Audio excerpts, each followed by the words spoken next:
नमस्कार दोस्तों। मोदी जी ने एक ऐसा मिशन एकम्प्लिश किया है जिससे कौन डर रहा है? 3 लोग हैं दुनिया के जो डर रहे हैं। एक है डोनाल्ड ट्रंप, दूसरा है शी जिनपिंग और तीसरा है राहुल गांधी। अब ये मिशन कौन सा है और आपको गर्व होगा यार, अगर आपने कल रात को मेरी वीडियो देखी होगी कि किस तरह से मोदी जी ने पूरी पावर छीन ली है ट्रंप से नेगोशिएट करने की। अगर नहीं देखा देखे आना, आपको गर्व होगा कि मोदी जी कितने मल्टीपल लेवल्स पे काम कर रहे हैं। और अब हमारे पास वो कैपेबिलिटी आ गई है कि हम भारत में बैठे हुए एक ट्रक से एक मिसाइल को फेंकेंगे, व्हाइट हाउस को भी स्ट्राइक कर सकते हैं। शी जिनपिंग जिस गाड़ी में जा रहे होंगे उसको, अगर वो 150 किलोमीटर की स्पीड नहीं 1000 किलोमीटर की स्पीड पे भी गाड़ी हो या ट्रेन हो, हम उसे अटैक कर सकते हैं। और ये ऐसी न्यूज़ है जो हमारी मीडिया डिस्कस ही नहीं कर रही। मैं प्रूफ्स के साथ आपको पूरा चीज़ दिखाऊंगा और एक्सप्लेन करूंगा कि 8 डिफरेंट लेवल्स के ऊपर कैसे काम किया जा रहा है, डिफरेंट डायमेंशंस के ऊपर। माइंड बॉगलिंग पूरी की पूरी डॉट्स हैं और इस सारे डॉट्स को जोड़ेंगे एक एक कर। और यही रीज़न है कि लोग आज डरते हैं भारत से। दोस्तों, ये डीप डाउन एक एनालिसिस है और ये सिग्निफिकेंट भी है क्योंकि अंडर रिपोर्टेड है हमारी मीडिया की तरफ से। भारत स्पेस पावर बनता जा रहा है। स्पेस पावर का मतलब ये नहीं है कि हम सैटेलाइट भेज रहे हैं, हम यहाँ से रॉकेट्स भेज रहे हैं, not at all. Bharat space में ऐसे वेपन्स को क्रिएट कर रहा है कि अब दुनिया का कोई भी चीज़ हमारे से अछूती नहीं है। यानी कि अगर आप वीडियो पूरी एंड तक देखेंगे आप चक्कर खा जाएंगे। और चक्कर खाने का रीज़न क्या है? मोदी जी ने एक्स जो हमारा आदमी है, इसको रॉ का चीफ बनाया है, नाम है पराग जैन। अब ये जैन साहब को पहली बार आपने देखा होगा कि रॉ का चीफ बनाया है। ये सारा इंटर रिलेटेड है, एंड में पता लगेगा रीजन क्या था इनको करने के लिए। अब शुरू करते हैं कि 8 लेवल पे मोदी जी ने काम किया कैसे। पहला काम था, मैं शुरुआत करूंगा 2019 में। एक हरकत हुई। हरकत ये थी कि मार्च 2019 को हमने अनाउंस कर दिया कि जी हमने मिशन शक्ति लॉन्च किया है। अब ये मिशन शक्ति था क्या? हमने यहाँ से धरती से एक मिसाइल छोड़ा यहाँ से, और ऊपर हमारी खुद की एक सैटेलाइट 24,000 किलोमीटर की स्पीड पे चल रही है। वो सैटेलाइट इतनी छोटी थी कि वो दिखती भी नहीं है, चींटी का साइज था उसका। और हमारी मिसाइल ने यहाँ से गई, धरती भी घूम रही है, ऊपर सैटेलाइट भी घूम रही है, और हमारी मिसाइल जाकर उस सैटेलाइट को डिस्ट्रॉय करती है। 300 किलोमीटर ऊपर धरती से वहाँ पे जाकर वो डिस्ट्रॉय कर दिया हमने। और ये इतना वो जो अपना प्रिसीशन वाला काम था जो बहुत कम कंट्रीज हैं जिनके पास ये कैपेबिलिटी है। अब लोगों को लगा कि यार ये ना हमने चाइना को दिखाया है कि अगर तुमने हमारी तरफ कुछ किया तो तुम्हारी सैटेलाइट्स को हम डिस्ट्रॉय कर देंगे। लेकिन हमने ये जो मिशन शक्ति था इसको लॉन्च करने के बाद बिल्कुल साइलेंस हमने दिखा दिया, हमने कोई जवाब ही नहीं दिया। चाइना ने बोला कि भारत जो कर रहा है वो गलत है, जबकि चाइना के पास वो कैपेबिलिटी ऑलरेडी थी, अमेरिका के पास थी, उसके बाद भारत के पास आई। हमारी साइलेंस, कोई न्यूज़ नहीं। उसके बाद बॉम्बशेल न्यूज़ आया। बॉम्बशेल न्यूज़ क्या था कि हम डिफेंस स्पेस एजेंसी को क्रिएट कर रहे हैं और जो DRDO है वो उसके साथ मिलकर ये काम करेगी। ये काम कब किया? जो हमारा मिशन शक्ति था उसके बाद हमने स्पेस फोर्स को क्रिएट कर दिया कि स्पेस में अब जो हमारे दुश्मनों की जो सैटेलाइट्स हैं उसको हम डिस्ट्रॉय कर सकते हैं। और जो हमारा ये जो कंट्रोल मिशन है, डिफेंस स्पेस एजेंसी है, वो DRDO, इसरो, इन सब के साथ मिलकर कोऑर्डिनेशन में ये काम करेगी। आपको जैन साहब का मतलब समझ आएगा कि जैन साहब को बुलाया क्यों है बात में। अभी नहीं, क्योंकि मज़ा नहीं आएगा, क्योंकि अभी 2019 में बैठे हुए हैं दोस्तों। 2019 के बाद हमने बहुत कुछ अभी कवर करना है। अब जो ये मिशन था इसने एकम्प्लिश क्या किया कि भी आपके पास ऐसे गाइडेड सिस्टम है कि आप छोटी सी सैटेलाइट को कहीं भी दुनिया में वो घूम रही है, आप उसको डिस्ट्रॉय कर सकते हैं। पहला काम तो ये हो गया। लेकिन इसके बाद एक धमाकेदार काम और हुआ। आपने 2025 में ये बता दिया कि हमारे पास स्पेस डॉकिंग की टेक्नोलॉजी आ गई है। यानी कि आप स्पेस में गए, आपके पास ऑलरेडी एक सैटेलाइट है और आपकी दूसरी सैटेलाइट है, आप दोनों को जोड़कर एक मॉड्यूल बनाना चाहते हैं, आप कर सकते हैं। अब आपको लगेगा यार ये तो एक सिंपल चीज़ है कि ठीक है, जैसे इंटरनेशनल स्पेस स्टेशन है वहाँ पर भी डिफरेंट मॉड्यूल्स को जोड़कर एक बड़ा स्पेस स्टेशन वो बनाया जाता है। मकसद वो नहीं था। मकसद था कि आप जब युद्ध के माहौल में हो, आपकी सैटेलाइट ऊपर जा रही है, दुश्मन की सैटेलाइट भी घूम रही है। आप जाकर दुश्मन की सैटेलाइट को हाईजैक कर सकते हैं। आप वहां जाएंगे, दूसरे की पीछे से गए और पीछे से दूसरे की सैटेलाइट को आपने पकड़ लिया, और वो जो डाटा नीचे भेज रहा है, जैसे चाइना ने पाकिस्तान को भेजा, वो भेजना बंद हो जाएगा, क्योंकि आपने पूरी की पूरी सैटेलाइट को आपने हाईजैक कर लिया है। स्पीड उसकी भी 24,000 किलोमीटर पे भाग रही है, वो आप भी 24,000 किलोमीटर पे है। बिल्कुल सेम प्रिसीशन पे जाकर आपने उसको पकड़ना है। पकड़कर उसको बिल्कुल या तो आपने डिस्ट्रॉय कर देना है, या डिस्ट्रॉय करेंगे तो इंटरनेशनली युद्ध शुरू हो जाएगा। आप डिस्ट्रॉय नहीं करते, बस वो डाटा जो भेज रहा है वो भेजना बंद हो जाएगा। 2 दिन की चांदनी, उसके बाद अंधेरी रात, क्योंकि 2 दिन में आपने युद्ध खत्म कर देना है। उसके बाद पाकिस्तान में अंधेरी रात शुरू हो जाएगी, और डाटा चाइना से जब नहीं आएगा तो अंधेरी रात में हम जो क्या कुछ करते हैं पाकिस्तान का, वो आपने ऑपरेशन सिंदूर में देख लिया। तो आपने वो कैपेबिलिटी पहले दिखाई, और जो हमारे डिफेंस के मिनिस्टर हैं उन्होंने बोला भी, ये वो टेक्नोलॉजी है विच इज़ सिग्निफिकेंट, क्योंकि इसका ड्यूल पर्पस है।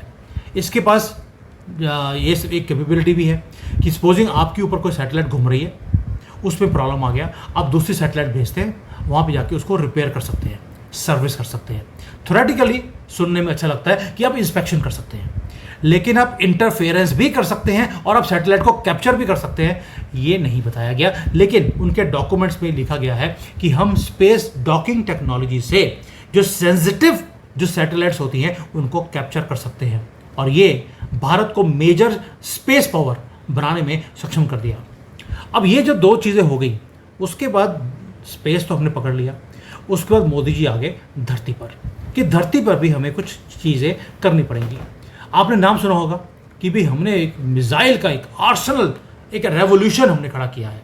अग्नि 5 का नाम सुना आपने। अब अग्नि 5 का मतलब क्या है? वो एक सिग्निफिकेंट चीज़ इसलिए है, एक तो हमने बोल दिया कि इसकी रेंज 5,000 किलोमीटर की है। आपको सुनकर हैरानी होगी, चाइना ने बोला आप हमें बेवकूफ़ बना रहे हो, हमें मालूम है इसकी रेंज 5,000 किलोमीटर नहीं, उससे भी ज़्यादा है, ताकि आप बेजिंग तक पहुंच सकते हो। कौन बोल रहा है? भारत बोल रहा है 5,000 किलोमीटर। चाइना बोलता है कि जिस तरह की आपने ये सैटेलाइट को क्रिएट किया है, ये हमारे यहाँ तक पहुँच सकती है, और इसके अंदर एक कैपेबिलिटी है जिसको बोलते हैं MIRV। अब MIRV का मतलब क्या है? जो मल्टीपल इंडिपेंडेंटली टारगेट करती है चीज़ों को, यानी कि ये एक मिसाइल जाती है, इसके अंदर 6 या 7 और छोटे छोटे हेड्स होते हैं, मिसाइल्स होती हैं। जब ये वहाँ दुश्मन कंट्री में जाएगी, एक बीजिंग में गिरेगी, एक शंघाई में गिरेगी, एक मेरे घर के ऊपर गिरेगी, एक इधर गिरेगी, एक वो गिरेगी, पूरे चाइना में 6-7 जगह पर आप डिस्ट्रक्शन क्रिएट कर सकते हैं। और ये GPS भी यूज़ नहीं करता, अपना इंटेलिजेंस है, इसे मालूम है कि किसके घर पे जाकर, कहाँ पे जाकर इसको फोड़ना है, और पूरे एरिया को ये डिस्ट्रॉय कर सकती है। 3 या 4 कंट्रीज हैं पूरे दुनिया में जिनके पास ऐसी मल्टी हेड जो है कैपेबिलिटी है।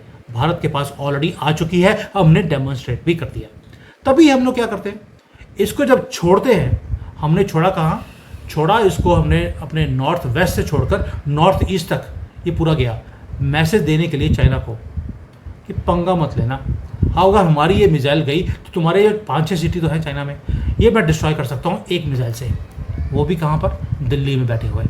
अब यहाँ पर गेम खत्म नहीं होती दोस्तों, मैंने बोला था 8 लेवल है, अभी तो 4 की हैं, 4 बाकी हैं। अब जब आपने मिसाइल्स बना लिए, पहले तो आपने स्पेस में किया, अब ये स्पेस में करने का मतलब क्या था और मिसाइल का उसके साथ रिलेशन क्या है वो भी समझाऊंगा। मज़ेदार डॉट्स हैं जो मोदी जी क्रिएट कर रहे हैं। अब ये जब कर लिए, उसके बाद आ गया आपका उल्रा प्रोजेक्ट। अब ये उल्रा प्रोजेक्ट क्या है? ये देखिए उल्रा प्रोजेक्ट। उल्रा में क्या है, आपके पास 12,000 किलोमीटर की आपके पास कैपेबिलिटी है। 12,000 किलोमीटर का मतलब है अग्नि अगर 5,000 है तो ये 12,000 किलोमीटर तक ये जा सकती है। इसके अंदर ये जो प्लेन बनाया है, इसके अंदर इवन की ब्रह्मोस जो मिसाइल्स हैं, स्टेल्थ हैं। मिसाइल जब दुश्मन के कंट्री में जाएगी उसको पता भी नहीं लगेगा कि उसके पास एक मिसाइल आ गई। आपने ये कैपेबिलिटी भी क्रिएट कर ली है, और हेल्प किया इसको क्रिएट करने के लिए हमें फ्रांस ने और रशिया ने। लेकिन ये मेरी अपनी वो है एनालिसिस है, ये आपको डिफेंस डॉक्यूमेंट्स में कहीं नहीं मिलेगा कि ये कैपेबिलिटी हमने खुद बनाई या हमें किसी ने हेल्प किया। ये वो चीज़ें हैं दोस्तों जो इंडियन मीडिया ने कभी आज तक कवर नहीं किया कि हमारे पास स्टेल्थ की कैपेबिलिटी ऑलरेडी आ चुकी है। यहाँ पर हम दुश्मन के कंट्री में जाकर किस तरह से उनको रोस्ट कर सकते हैं, ये कैपेबिलिटी हमारे पास है। लॉन्ग रेंज की स्ट्राइक कैपेबिलिटी हमने ऐसे ही क्रिएट नहीं की है, क्योंकि एक बार ट्रंप ने बोला था कि हथियार जो है वो दिखाने के लिए होते हैं, यूज़ करने के लिए नहीं होते, उससे दुश्मन आपकी तरफ देखता नहीं है। हमने इन चीज़ों को ऑलरेडी सिर्फ डिज़ाइन स्टेज में नहीं है, क्रिएट हो चुकी हैं। अब ये जब ये सब कुछ कर लिया, अब मिसाइल होगी, स्पेस टेक्नोलॉजी आ गया, इसके साथ हमने एक काम और किया, हमने डेवलप किया डायरेक्टेड एनर्जी यानी कि लेज़र बीम का काम। सैटेलाइट हमारे ऊपर है, डॉकिंग कैपेबिलिटी है, साथ में हमने लेज़र बीम भी दे दिया उसको, यानी कि एक लेज़र बीम में डायरेक्ट करती है पूरा का पूरा। एक मिसाइल के ऊपर, किसी की मिसाइल आ रही है, हम लेज़र से उसको डिस्ट्रॉय कर सकते हैं। हम इवन की जो प्लेन आते हैं दुश्मन कंट्री के, उसको भी हम रोस्ट कर सकते हैं। F-35 को याद होगा आपको, F-35 भारत में आया, लैंड करना पड़ा क्योंकि उसको इमरजेंसी लैंडिंग इसलिए करनी पड़ी, हमने उसके जितने भी इलेक्ट्रॉनिक्स थे उसको लेज़र बीम से डिस्ट्रॉय किया है। हमने ऐसा रोस्ट किया कि वो 35 दिन उठ नहीं पाया, कुंभकर्ण की नींद, वो सो गया था। अब यही काम हमने जो यहाँ पर F-35 स्टेल्थ, जिसको पकड़ा नहीं जा सकता, उसे पकड़ा भी और रोस्ट भी किया, वही काम हम दुश्मन की सैटेलाइट के साथ भी कर सकते हैं। सैटेलाइट चाइना की उड़ रही है, पाकिस्तान को वो हेल्प कर रहे हैं कि हमारी मूवमेंट्स कैसे हैं, हमारा प्लेन कहाँ से उड़ा, आर्मी कहाँ जा रही है। हमने पहले तो उसको डॉक किया, चोरी किया, यानी कि उसको कैप्चर कर लिया। उसके बाद कैप्चर करने के बाद उसके पीछे से हमने एक लेज़र बीम से अंदर अटैक किया, रोस्ट किया उसको और सब कुछ डिस्ट्रॉय कर दिया, उसके इलेक्ट्रॉनिक्स को, और उसको छोड़ दिया। उसके बाद ना तो चाइना को पता लगा कि भाई मेरी सैटेलाइट का जो डाटा है वो आ क्यों नहीं रहा, क्योंकि हमने तुम्हारे पिछवाड़े में कुछ डाल दिया है, जिसके कारण तुम्हारी अब चूंचा भी आनी बंद हो गई है। ये काम करने वाले हैं हमारी इस टेक्नोलॉजी के थ्रू, ये हमने डेवलप कर लिया ऑलरेडी। हमने ऑलरेडी F-35 पे इसको आपको करके दिखा दिया सर, कि वहाँ से इंजीनियर 10 दिन लगातार इंजीनियर आते रहे, अपने सारे पार्ट्स लेकर आ गए, लेकिन वो ठीक नहीं कर पाए, क्योंकि पूरे के पूरे इलेक्ट्रॉनिक्स को आपने डिस्ट्रॉय कर दिया था। अब ये कैपेबिलिटी आपने सैटेलाइट में अपने डाल दी है। अब जब ये सारा काम हो गया, अब देखिए इसमें इसरो भी है, DRDO है, जब इतनी एजेंसीज काम कर रही हों तो उसकी एक इंस्टीट्यूशनल फ्रेमवर्क बनाना वो ज़रूरी होता है। प्लस ये काम इंटेलिजेंस के बिना हो नहीं सकते, यानी कि आपको डिफरेंट डायमेंशंस पे काम करना पड़ेगा। एक तो आपका डिफेंस स्पेस एजेंसी है, उसको आपने DRDO के साथ लिंक करना है। फिर स्पेस का कमांड है, उसकी इंटीग्रेशन चाहिए मिलिट्री की ब्रांचेस के साथ। फिर इसरो है, उसके बाद इंटेलिजेंस की रिपोर्ट्स जो है उन सबको आपको इकट्ठा करना है। अब इतने डिपार्टमेंट्स को इकट्ठा करने के लिए आपको वो आदमी चाहिए जिसको इस ऑपरेशंस की समझ हो। अब यहाँ पे आते हैं मास्टर स्ट्रोक, जैन साहब का। भाई जैन जो है, इन्होंने ही पार लगाना है, इसलिए मोदी जी ने जैन साहब को पकड़ लिया। ये ऑलरेडी आपको मालूम है, ये ARC में काम कर चुके हैं। इनको ऑपरेशनल प्रॉब्लम्स का मालूम है कि जब युद्ध का टाइम हो या कोई आपदा आई हो तो DRDO, इसरो, स्पेस टेक्नोलॉजी वाले जो डिपार्टमेंट है, एजेंसी है, वो ये सारे इंटेलिजेंस के साथ कोऑर्डिनेट करें तो करें कैसे, because he already knows this things, इसीलिए इनको चूज़ किया गया। लोगों को लगता है हमारी इंडियन मीडिया ने क्या बोला, क्योंकि ये पाकिस्तान की इनको अच्छी समझ है इसलिए इनको चूज़ किया गया है। Absolutely wrong. इसको बोलते हैं सरफेस लेवल की एक नॉलेज आना। जब आप डीपली देखते हैं कि इस बंदे को पूरी ऑपरेशंस का समझ है और ये सारे डिपार्टमेंट्स के साथ अब कोऑर्डिनेट कर सकता है, और रॉ की जो इंटीग्रेशन है वो मोस्ट इंपॉर्टेंट है। आपको मालूम है जो स्पेस की जो एसेट्स हैं वो काम करती हैं रॉ के कहने पर, ना कि इसरो के कहने पर। अब आप समझे कि जो आपके पास स्पेस में जो अपने टेक्नोलॉजीज रोस्ट करने की, लेज़र की, डॉकिंग की, इवन की कैप्चर करने की, डिस्ट्रॉय करने की, आपने जो कैपेबिलिटीज़ आपने क्रिएट करी, वो करेंगे रॉ के कहने पर कि कौन सी सैटेलाइट को आपको बंद करना है। और ये इंटीग्रेशन बहुत ज़्यादा ज़रूरी था, कॉम्प्रीहेंसिवली आपको काम करना पड़ेगा। अब इसके सारा जो मैंने बताया आपको, इसके इम्प्लीकेशंस क्या हैं। इम्प्लीकेशन पहला ये है, डोनाल्ड ट्रंप, शी जिनपिंग दोनों को पता लग गया कि अब भारत से आप पंगा ले नहीं सकते। हमारे पास ऐसी स्पेस पे कैपेबिलिटीज़ हैं और धरती के ऊपर भी ऐसी मिसाइल्स हैं जो जहाँ पे मन करेगा वहाँ जाएंगी। और जो ये हमारी जो या मिसाइल्स हैं, ये जाती कहाँ से? ये जाती हैं हमारे डायरेक्शन फ्रॉम द स्पेस से मिलती है डायरेक्शन कि कहाँ पे जाके हिट करना है, वो वहाँ जाके हिट करती हैं। और हिट ऐसे करेंगी कि जहाँ पर दुश्मन की ऑलरेडी सैटेलाइट्स को हमने डिस्ट्रॉय कर दिया या रोस्ट कर दिया, वो उनको बताएंगी ही नहीं, या बताने की उनके पास हैसियत ही नहीं होगी कि भारत कब आया और कब डिस्ट्रॉय करके चला गया। मोदी जी का एक वर्ड था कि मुझे अगली बार 5 मिनट से कम में पाकिस्तान को डिस्ट्रॉय करना है। अब आप समझे वो 5 मिनट का मतलब क्या था। और राजनाथ सिंह जी ने अभी एक स्टेटमेंट दिया, शेर जो होते हैं या जो शेर होता है वो मेंढक का शिकार नहीं करता। अब आप समझते हैं, हम शेर हैं, मेंढक है पाकिस्तान, बांग्लादेश। हम वैसे आप तो बोलते हैं, इसमें मेरे कमेंट्स में लिखा सर ये सुअर है, राजा जी बोल दिया सुअर आपके नज़र में होंगे ये लोग, ये मेंढक है। और शेर मेंढक का कभी शिकार नहीं करता, उनको तो हम रोस्ट कर देते हैं, रोस्ट करके चाइना को दे देंगे, ये तो मेंढक खा भी लेते हैं। अब आते हैं स्ट्रेटेजिक इम्प्लीकेशंस ये हैं कि भारत की जो स्पेस कैपेबिलिटी है, इससे चाइना को हमने बैलेंस कर दिया पावर के अंदर, रीजन के अंदर। यूनाइटेड स्टेट्स को हमने बोल दिया कि तुम्हारे साथ पार्टनरशिप ना हो पाएगी, ना तुमसे हो पाएगा, और अब हमें तुम्हारी टेक्नोलॉजीज की ज़रूरत भी नहीं है। रशिया के साथ हम ऑलरेडी टेक्नोलॉजी उन्होंने हमारे साथ शेयर कर लिया। और सर अभी तो और भी आगे, अभी आखिरी पॉइंट जो मास्टर पॉइंट है वो मैंने छोड़ दिया आपके लिए, बाद में बताऊंगा।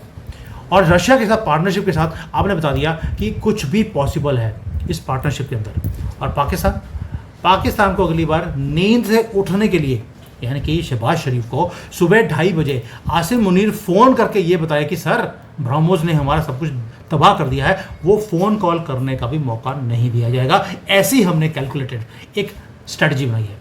और ये एक ऐसा इफेक्ट है कि दुश्मन अब हमारे से पंगा नहीं लेगा। और इकोनॉमिक इम्प्लीकेशंस क्या है, दुनिया भर में जो हमारा ये ग्लोबल साउथ है, जो अखंड भारत आप बोलते हैं, उसके ऊपर पूरी नज़र है हमारी सैटेलाइट्स की, घेराबंदी करी हुई है।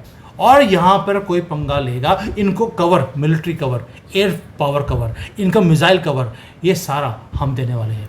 इसलिए बोल रहा हूँ रीजनल पावर अगर कोई बन रहा है वो भारत है। अब आते हैं आखिरी चीज़ जिसको मैं बोलता हूँ सोने पे सुहागा, वो था आपका सूर्या। आपने ICBMs बनानी शुरू कर दिए। ICBM वो है ये सूर्या वाला जिसकी स्पीड 12,000 से 15,000 किलोमीटर की रेंज है इसकी, और इसकी स्पीड है मैक 24। क्या सुना आपने, मैक 24, यानी कि 3 मिनट से पहले ये शंघाई पहुंच जाएगा, 1 मिनट से कम में ये पाकिस्तान पहुंच जाएगा। और मैक 24 इसलिए बोल रहा हूँ क्योंकि जो रशिया ने एक ऑर्शनिक यूज़ करी थी मिसाइल, जिसकी स्पीड थी 10 से लेकर 12 मैक, 12 मैक की बजाय आपने 24 मैक की आपने मिसाइल बना ली है। ICBM है वो, स्पेस में जाती है, वहाँ से वाइट हाउस के ऊपर गिर जाएगी। और वाइट हाउस में ट्रंप को अभी पकड़कर नीचे बंकर में लेके जाने का भी मौका नहीं देगा ये, इतनी स्पीड है इसकी। और इसे पकड़ पाना इम्पॉसिबल है। आपने ये कैपेबिलिटी भी दिखा दी है दुनिया को। ये है सूर्य हमारा, नाम भी क्या रखा है, सूर्य। क्यों? क्योंकि इसका जो गर्मी है इसके अंदर जो तेज है वो सूर्य की गर्मी की तरह है। पूरा का पूरा एरिया ये रोस्ट कर देता है, कंप्लीटली डिस्ट्रॉयड। और ये ICBM आप ऑलरेडी बना चुके हैं। We are not only working on it, we have already shown the we have the capability. अब दोस्तों आप सोच के बताइए, ये जब आप सारे डॉट्स को जोड़ते हैं, आपने भारत के ऊपर एक सुरक्षा का कवच आपने बनाया हुआ है, चक्रव्यूह जिसका नाम रखा है। पाकिस्तान ने ड्रोन्स भेजे, मिसाइल्स भेजी, अपने प्लेन भेजे, कुछ भी उस कवच को तोड़ नहीं पाए। ये जैसे करण के ऊपर एक कवच था सूर्य का, वैसा आपने चक्रव्यूह आपने क्रिएट किया हुआ है। ऊपर से मिसाइल्स हैं, फिर सैटेलाइट्स हैं, आपने दुश्मन को अंधेरे में रखा और खुद सूर्य की रोशनी से और स्पीड से आप पहुंच गए वहाँ पर और सब कुछ डिस्ट्रॉय करके आप आ भी गए। आपको लगता है ये सब कुछ ओवरनाइट हो गया जो मोदी जी ने किया है, या 10-12 साल की प्रॉपर प्लानिंग है?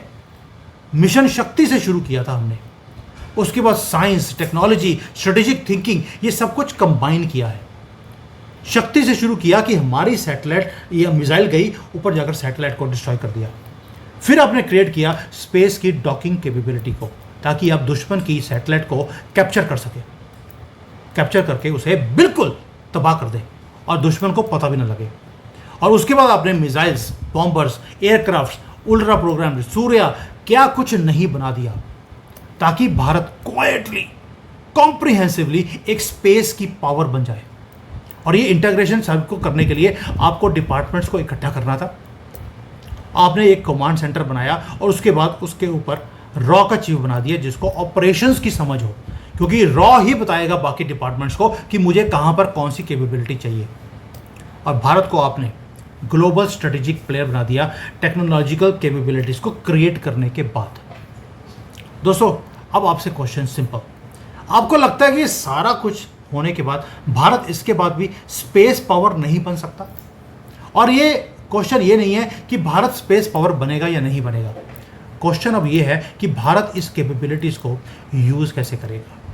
हमने ऑपरेशन सिंदूर में बता दिया कि हम कंस्ट्रेंट तो रखते हैं, लेकिन जिस चीज को तबाह करना है तुम्हारा, वो तबाह करके छोड़ेंगे। अभी इतनी कैपेबिलिटीज आपके पास हैं जो आपने ऑपरेशन सिंदूर में दिखाई ही नहीं। आपने सिर्फ ब्रह्मोस दिखाया, आपने ये बताया बेटा तमीज से रहे। अब मैं वो भारत नहीं हूँ जहाँ पर गंदगी की फैमिली हमें लीड करती है। ना तो मोहम्मद नेहरू हैं, ना वही पोल डांसर का पति राजीव गांधी है, ना पोल डांसर अभी कंट्री को चला रही है जिनका मकसद था भारत को डिस्ट्रॉय करना। हमारा जो अभी गवर्नमेंट है उसका मकसद क्लियर है दोस्तों। हम इन्वेस्टमेंट्स कर रहे हैं स्पेस की टेक्नोलॉजी में, सैटेलाइट्स में, मिसाइल्स में, एडवांस्ड एयरक्राफ्ट में, और भारत को पोजीशन कर रहे हैं एक मेजर प्लेयर कंपटीशन के अंदर। और अगले 10 साल मैं गारंटी दे सकता हूं, जब आप ये सारे डॉट्स को देखते हैं, भारत ने अपने आप को लीवरेज कर लिया इन कैपेबिलिटीज को दिखाकर कि अब नेशनल सिक्योरिटी नहीं, अब रीजनल सिक्योरिटी और जो जो हमारे फ्रेंडली कंट्रीज हैं उनकी सिक्योरिटी अब भारत देखेगा।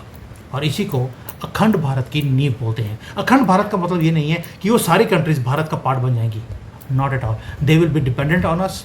उनकी फॉरेन पॉलिसी है या मिलिट्री है, वो सारी हम देखेंगे। वो कंट्री अपनी खुद चलाएंगे, but they will be dependent on us, और हम उन्हें डिपेंडेंट कर भी रहे हैं। बिजली हम दे रहे हैं उनको, ऑलरेडी नेवल पावर हमने देनी शुरू कर दी। कमर्शियल शिप्स हमारे पास आती हैं, वहाँ से छोटी शिप में वो उनके कंटेनर जाते हैं, उनकी कंट्री में डिलीवर करके आते हैं। इकोनॉमिकली वो हमारे ऊपर डिपेंडेंट होते जा रहे हैं। और अखंड भारत होता क्या है, उनकी फॉरेन पॉलिसी जो हम सोचते हैं उनकी तरफ से आता है, हाँ जी हम भी करने को तैयार हैं। यानी कि फॉरेन पॉलिसी हमारे ऊपर डिपेंडेंट है। वही काम जो पहले अमेरिका दूसरे कंट्री से करवाता था, अब भारत ने ग्लोबल साउथ में और इस रीजन में जो कंट्रीज़ हैं उनसे करवाना शुरू कर दिया। और यही चीज़ें हैं जिसको बोलते हैं अखंड भारत। इसके बाद भी अगर आपको गर्व नहीं होगा कि मोदी जी क्या काम कर रहे हैं या हमारी government, it's not only Modi ji, ये पूरा एक सिस्टम होता है। एक आदमी ये काम नहीं कर सकता, ये पॉलिसीज़ बनती हैं पूरे डिपार्टमेंट से बनकर, और उसको फिर उसके बाद फंड्स दिए जाते हैं। फंड्स देने के बाद आप इन चीज़ों को इम्प्लीमेंट करते हैं। This is what is government has done. गर्व है मुझे ये वीडियो बनाने के बाद। थैंक यू, जय हिंद, वंदे मातरम।